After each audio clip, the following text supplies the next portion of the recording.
आज Pakistan super league में सिर्फ एक मैच खेला जाएगा, जो कि होगा मुल्तान सुल्तान्स और कोयटा ग्लैडिएटर्स के दरमियान।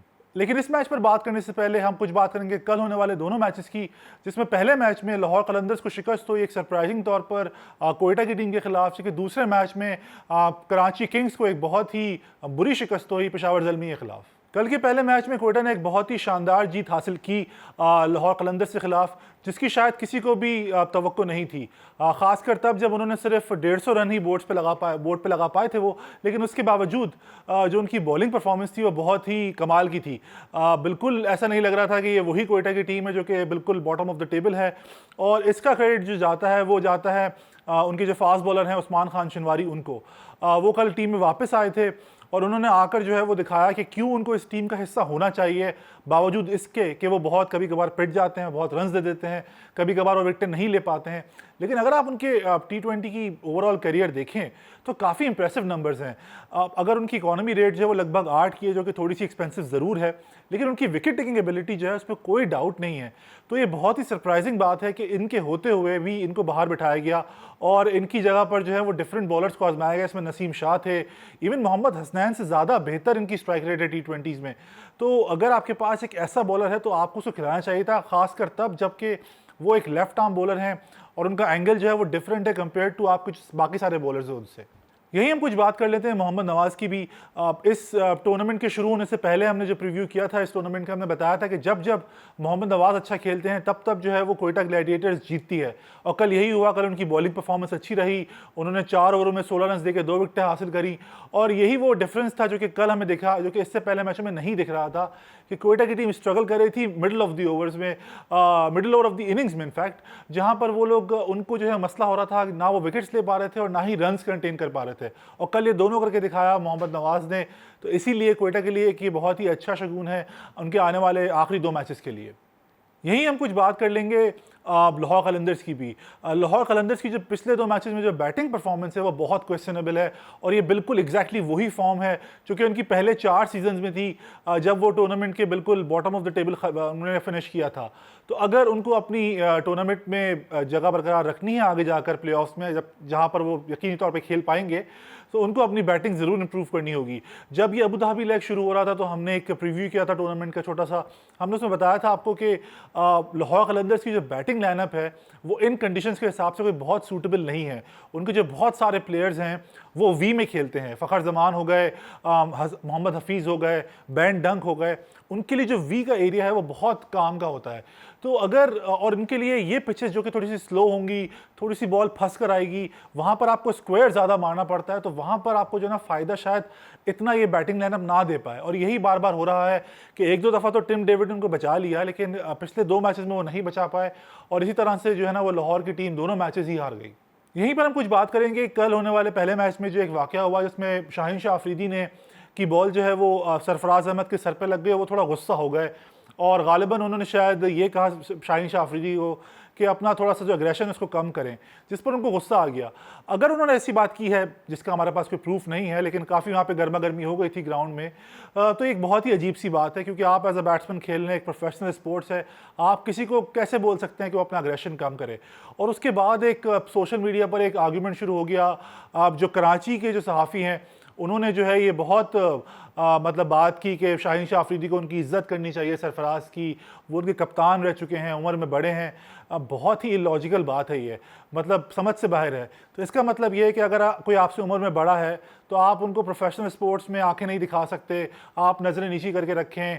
अगर यही बात होती तो फिर फुटबॉल में तो हम टैकल ही नहीं कर पाते किसी को कोई, क्योंकि अगर कोई उम्र में बड़ा है तो उसका पाँव टूट सकता है, वो इंजर्ड हो सकता है। तो फिर तो अगर हम मतलब रिश्तों में और लिहाज में रहेंगे तो हम स्पोर्ट्स कैसे खेलेंगे, तो इसकी कोई लॉजिक नहीं बनती। आई थिंक शाहीन शाह अफरीदी बिल्कुल जस्टिफाइड थे अपना अग्रेशन दिखाने में, उनकी जो एंगर था उसके बाद वो भी बिल्कुल जस्टिफाइड था और सरफराज का बिल्कुल कोई हक नहीं बनता था वहाँ पर उनको बताने का कि आप मुझे कैसी बॉलिंग करवाएं। अब हम कुछ बात कर लेते हैं कल होने वाले दूसरे मैच की, जिसमें पेशावर ज़ल्मी को एक बहुत ही ज़बरदस्त जीत हासिल हुई जब उन्होंने 6 विकेटों से कराची किंग्स को हरा दिया। अब इस मैच की खासियत ये थी कि जो पेशावर ज़ल्मी के ओपनर हैं, जो कि अफ़गानिस्तान टीम की तरफ से भी खेलते हैं, ज़ज़ई, उन्होंने एक शानदार हाफ सेंचुरी स्कोर की। वो पाकिस्तान सुपर लीग की जॉइंट फास्टेस्ट हाफ सेंचुरी थी। इससे पहले 17 बॉलों पर कामरान अकमल और आसिफ अली ने भी हाफ सेंचुरी बना चुके हैं पाकिस्तान सुपर लीग में। तो ये एक बहुत ही इंप्रेसिव इनिंग्स थी, खासकर तब जबकि शायद पिच इतनी आसान नहीं थी जितनी उन्होंने करके दिखाई बैटिंग में, कि अगर आपके अंदर अग्रेशन हो, अगर आपकी मतलब जो है वो माइंड सेट क्लियर हो, तो आप जो हैं वो किसी भी बॉलिंग को किसी भी पिच पर काफ़ी तमीज़ से खेल सकते हैं। यही हम कुछ बात करेंगे कराची किंग्स की भी। कराची किंग्स इस वक्त बहुत मुश्किलात का शिकार है और as we speak right now, तो इस वक्त जो है उनकी जो प्लेऑफ्स में जगह है वो उनके ऊपर डिपेंड नहीं करती। उनके सिर्फ 2 मैचेस रह गए हैं और सिर्फ 6 पॉइंट्स हैं। अगर मुल्तान सुल्तान्स अपने सारे मैच जीत जाती है, लाहौर कलंदर्स अपने मैच जीत जाती है और पेशावर ज़ल्मी का जो आखिरी मैच है अगर वो इतने बुरे तरीके से नहीं हारती, जिसकी बहुत ही कम चांसेस हैं क्योंकि उनकी रन रेट बहुत ज़्यादा सुपीरियर है कंपेयर टू कराची किंग्स, तो कराची अगर अपने दोनों मैचेस जीत भी जाए तो भी प्लेऑफ्स में जगह नहीं बना सकती। और इसकी एक बहुत ही बेसिक वजह है, वो वजह यह है कि जितना वो लोग रिलाई कर रहे हैं बाबर आजम और शर्जील खान पर, उसकी शायद मिसाल इस टूर्नामेंट में कम ही मिलती है। हमने कुछ नंबर्स निकाले और वो नंबर्स ये हैं कि कराची किंग्स के 53% रन्स जो हैं वो बाबर आजम और शर्जील खान ने बनाए हैं। अगर और कल उन्होंने यही किया पेशावर ज़ल्मी ने कि पहले ओवर में आकर वहाब रियाज ने बाबर आजम को चलता किया और उसके बाद वो मैच में बिल्कुल वापस नहीं आ सके। इससे पता लगता है कि अगर आप बाबर आजम को ऊपर से आउट कर दें, और यही एक ब्लूप्रिंट है कराची को हराने का कि अगर आप बाबर आजम को ऊपर से आउट कर देंगे तो कराची किंग्स का कोई चांस नहीं है। और ये एक बहुत अलार्मिंग साइन है टूर्नामेंट में आगे जाते हुए, खासकर तब जबकि वो डिफेंडिंग चैंपियंस हैं। यहीं पे कुछ बात करनी पड़ेगी हमें इमाद वसीम की भी, उनकी कैप्टनसी की भी। बहुत ही अजीब सी कैप्टनसी करते हैं वो कभी कभार। कल जो है वो ज़ज़ई बैटिंग कर रहे थे, वो हर बॉलर को मार रहे थे, लेकिन इमाद वसीम अपने आप को 10वें ओवर में लेकर आए, जिसकी अगेन कोई लॉजिक नहीं बनती थी। उस वक्त मैच ख़त्म हो चुका था। इस समझ से बाहर है कि क्यों इमाद वसीम जो है वो नई बॉल से बॉलिंग नहीं करवा रहे, ख़ासकर तब जबकि वो नई बॉल से बॉलिंग कराना पसंद करते हैं। तो एकदम से ऐसा क्या हो गया कि उन्होंने जो है वो नई बॉल से बॉलिंग कराना बंद कर दी है और वो अब सिर्फ जो है वो फास्ट बॉलर्स पर ही रिलाई कर रहे हैं। और यहीं पर हमने कल मोहम्मद आमिर का जिक्र भी किया था कि उन्होंने इस साल सिर्फ 7 मैचों में 4 विकेटें हासिल करी हैं। कल भी उनको विकेट नहीं मिली और जिस तरह की उनकी फॉर्म चल रही है तो मुझे समझ नहीं आता कि किस तरीके से वो पाकिस्तान टीम की बॉलिंग अटैक का हिस्सा बन सकते हैं आने वाले वर्ल्ड T20 में। अब हम कुछ बात कर लेते हैं आज होने वाले वाहिद मैच की, जिसमें कोयटा और मुल्तान आमने सामने होंगे। ये मैच इन दोनों टीमों के लिए बहुत ही मायने खेज है, ख़ास तौर पे मुल्तान के लिए, क्योंकि अगर आज वो जीत जाते हैं तो वो अपनी जो 4th पोजीशन है उसको बहुत मुस्तहकम कर देंगे और कराची के लिए जो आगे की जर्नी है वो और मुश्किल हो जाएगी। जहाँ तक बात रहे कोयटा ग्लैडिएटर्स की, तो वो आज जीत कर इक्वल आ सकते हैं पॉइंट्स में मुल्तान सुल्तान्स और कराची किंग्स के। तो इससे पता लगता है कि अगर आप इस टूर्नामेंट में 2 मैचेस जीत जाएं लगातार तो किस तरीके से पूरी सिचुएशन बदल सकती है। और ये बहुत ही अच्छी बात होगी इस टूर्नामेंट के लिए, क्योंकि जितना कॉम्पिटिशन रहेगा उतना ही बेहतर है। आज के मैच में जो ख़ास बात है वो ये है कि कोयटा ग्लैडिएटर्स और मुल्तान के दरमियान जो इससे पहले मैच हुआ था कराची में, वो पहला मैच था जब किसी भी टीम ने पहले बैटिंग करके मैच जीत पाए थे कराची लेग में। और ये बहुत ही इंटरेस्टिंग बात थी क्योंकि इससे पहले जो भी मैचेस हो रहे थे उसमें जो भी टीम बाद में बैटिंग कर रही थी वो जीत रही थी, लेकिन उस मैच में कोयटा ने पहले बैटिंग करी और 22 रन से एक कामयाबी हासिल करी। अगर हम इन दोनों टीमों का हेड टू हेड रिकॉर्ड देखें तो आपको पता लगेगा कि कोयटा का जो रिकॉर्ड है वो बेहतर है, जिसमें वो 4 दफ़ा जीते हैं, जबकि मुल्तान की टीम 2 दफ़ा जीती है। तो आज के मैच में भी कोयटा की टीम यही चाहेगी कि वो इस तसलसल को ज़रूर बरकरार रखें और कोशिश करें कि आज जो है वो उनकी परफॉर्मेंस कल से भी बेहतर हो, ख़ासकर तब जबकि फैफ डु प्लेसी जो कि कल इंजर्ड थे, पिछले मैच में वो इंजर्ड हो गए थे जब उनकी टक्कर हो गई थी मोहम्मद हसनैन से, तो वो आज शायद वापस आ जाएं, फिट इनफ हैं वो खेलने के लिए। तो अगर वो टीम में वापस आते हैं तो ज़रूर उनका कॉम्बिनेशन और बेहतर हो सकता है।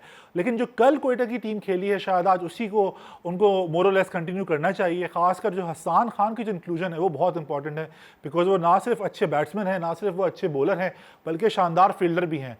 तो इसी की चलते जो है कोयटा की फील्डिंग भी बेहतर होगी।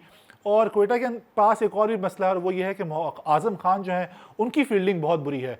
तो सरफराज जो है दिखने में ऐसे ही आया है कि वो उनको छुपाते रहते हैं फील्ड के अंदर कि कहीं पर भी उनको ऐसी जगह पे खड़ा कर दे जहाँ पे उनके पास बॉल ना जाए, और ये एक बिल्कुल अच्छा साइन नहीं है आज़म खान के लिए, ख़ासकर तब जबकि वर्ल्ड कप जो है वो सिर्फ 5-6 महीने दूर है। यहीं पर हम कुछ बात कर लेते हैं मुल्तान सुल्तान्स की भी। मुल्तान सुल्तान्स जो हैं वो इस वक्त बहुत डिपेंडेंट हैं शाहनवाज दानी पर बॉलिंग में, जबकि बैटिंग में जो है वो मोहम्मद रिजवान उनके जो है वो बिल्कुल वही रोल प्ले कर रहे हैं जो कि बाबर आजम प्ले कर रहे हैं कराची किंग्स का। तो आई थिंक अगर कोयटा को ये वाला मैच जीतना है तो उसका ब्लूप्रिंट सिंपल है, मोहम्मद रिजवान को ऊपर से आप आउट कर दीजिए और फिर देखिए कि किस तरीके से मैच का बिल्कुल पासा पलट जाएगा। और अगेन ये किसी भी अच्छी टीम की निशानी नहीं होती कि अगर आप किसी एक बंदे को आउट कर दें तो फ़ौरन जो है वो मैच का पासा पलट जाए।